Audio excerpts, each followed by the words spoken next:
মেয়ে তো আপনারা, আরেকটু হলে তো অ্যাক্সিডেন্ট হয়ে যেত।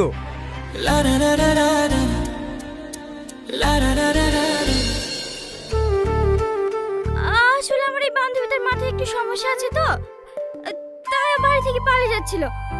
ওকে ধরার জন্য পিছু পিছু আসছিলাম। কিন্তু দেখে তো মনে হচ্ছে না এর মাথায় সমস্যা আছে। আরে ললিতা বাবু, তুমি কবে এসছো আমাদের বাড়ি? আমি তোমার গায়ে একটু কাউরে দেবো। কে তোমার ললিতা বাবু? কেনে তুমি? কি দাদা বলছে? বাড়ি নিয়ে যাও ওকে। আমি ললিতা বাবুকে কামড়াবো, আমি ললিতা বাবুকে কামড়াবো, আমি ললিতা বাবুকে কামড়াবো, আমি ললিতা বাবুকে কামড়াবো। কি পাগল ছাগলের গ্রাম রে ভাই। মেয়েটা কিন্তু বেশ মায়াবী বল। কোন মেয়েটা?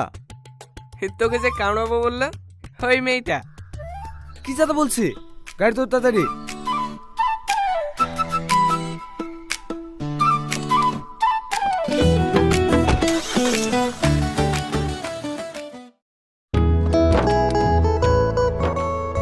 আসেন ভাই আসেন।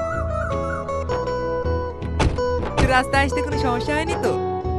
না না ভাই, কোনো সমস্যা হয়নি। পাগলের থেকে জান বাঁচে আসতে পেরেছি, এইটাই অনেক। আর একটু হলে তো কামড়ে দিত। চুপ করবে তুই?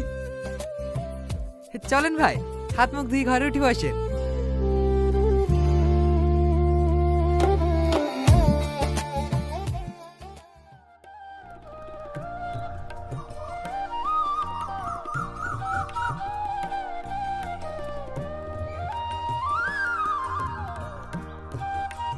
তুই এতক্ষণ কোথায় ছিলি? জানিস না বিয়ের জন্য আজকে তোকে দেখতে আসবে? দেখতে আসবে তো আমরা সারাদিন বাড়িতে বসে থাকবো নাকি? না না, আপনি সারা গ্রাম মাতিয়ে বেড়াবেন। এ মাহি, তুই একটু মায়াকে সাজিয়ে দিগা তো, একটু পরে ওরা দেখতে যাইবে। যা মায়ের সাথে, তাড়াতাড়ি রেডি হইলি গা।